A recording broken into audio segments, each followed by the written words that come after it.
My last video, I threw you guys a curveball. I asked you guys on a scale of 1 to 10 what your worry level was for the Los Angeles Lakers. I saw 1s, I saw 5s, hey, I even saw 10s. Now this isn't me saying that the 10s are warranted, but I truly do understand why people would be worried about this current Lakers team. This team feels nothing like the Lakers team that was put on the floor last season.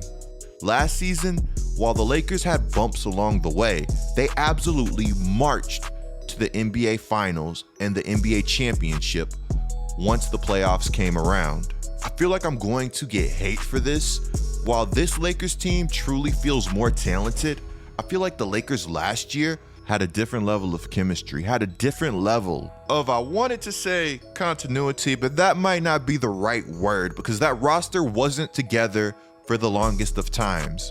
But hey, we saw the results.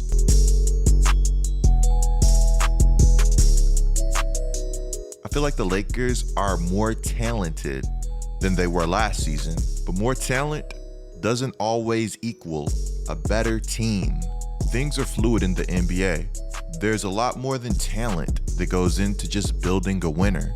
Some people say that first championship, that's the hardest one, but repeating, that's no easy task. On the Laced Up podcast, which by the way, one of the best basketball podcasts out, be sure to check it out. The link to the Laced Up podcast is going to be in the description below. On the Laced Up podcast, I talked about one of my biggest fears for the Los Angeles Lakers being that the rest of the league got better. People made fun of the Jazz signing Gobert, but look at them now, number 1 in the Western Conference. People used to think that CP3 was washed and Devin Booker wasn't a winner. Now both of them have Phoenix playing out of their minds. Then don't get me started on Jokic, who's flat out been looking like the MVP, and Michael Porter Jr., who's been hooping at an all-star level. Then we have the Clips, the Mavs, the list goes on. The Western Conference is tough. The point that I'm trying to make is that regardless of how good the Lakers are, the path this season was never going to be easy. This video, we have to talk about LeBron James, why people are hating on him, and why people are legitimately worried. We have to talk the playoffs, and we have to talk Lakers basketball. But before we go any further, be sure to subscribe and turn on notifications. You will not want to miss another Get Like Coop video, and that's facts. Guys, I'm going to leave the link to my NFL channel down in the description below. If you guys enjoy NFL content, I definitely recommend you guys to check it out. LeBron James has defied logic time and time again. When he returned April 30th, it felt like everything was just going to magically break right for the Los Angeles Lakers. While LeBron didn't look bad in his return, you could simply tell something was off. I'll actually go on the record and say the same for Anthony Davis. When AD returned, you could also tell that something wasn't right with AD. Plays like this, we weren't really seeing from AD, and this is a play that we've all just have kind of came to take for granted. And I mean, can you blame us? We're talking about Anthony Davis here.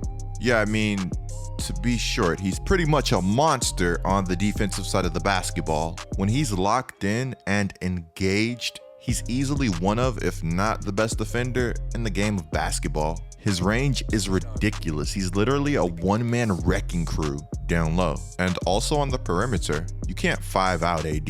If you go small and try to 5-out Anthony Davis, you're going to look foolish on offense and you're going to look even worse on defense. If he's attacking the basket and being the beast that we know he can be. Look, sometimes AD likes to settle for jump shots. That's not to say that he's not a great jump shooter, but sometimes he just flat out settles.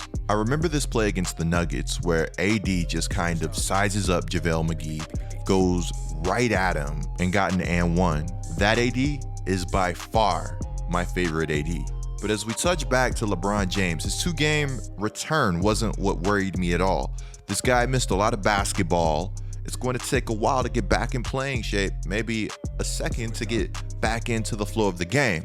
But it was his words after his 2-game return that kind of had me going like, whoa, did LeBron really say this?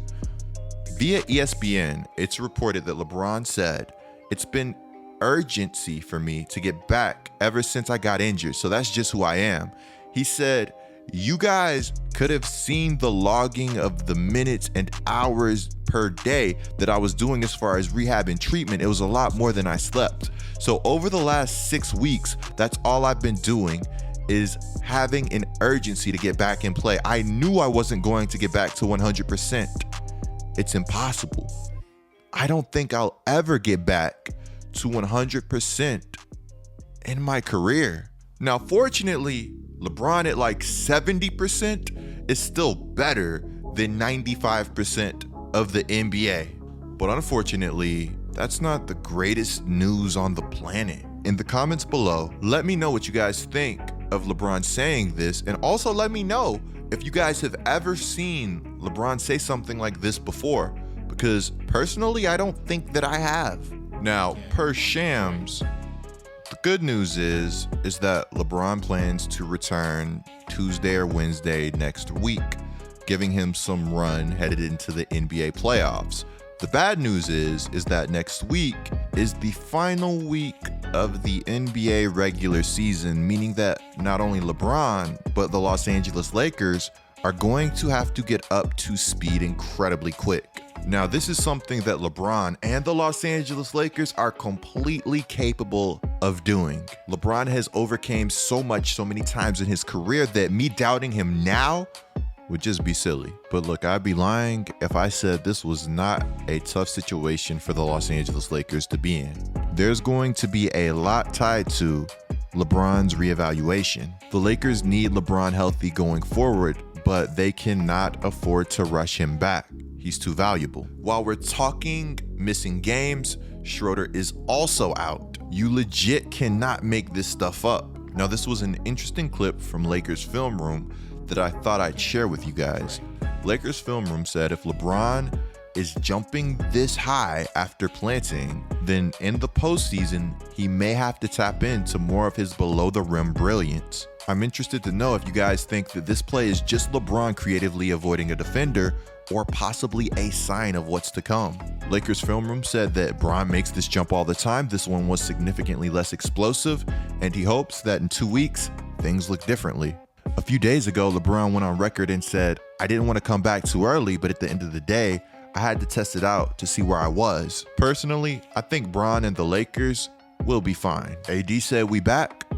I believe him. A big time win versus one of the NBA's hottest teams with no Bron? Tough. And yes, I know the Lakers just recently lost some games and are currently in the play-in, but 36, 12, and 5 from AD is big time stuff. All I have to say is let's let Bron's play and resume speak for itself. Clicking the video on the screen right now is a great way to support my channel. I'm Gilai Coop, bringing you guys the scoop until our next upload.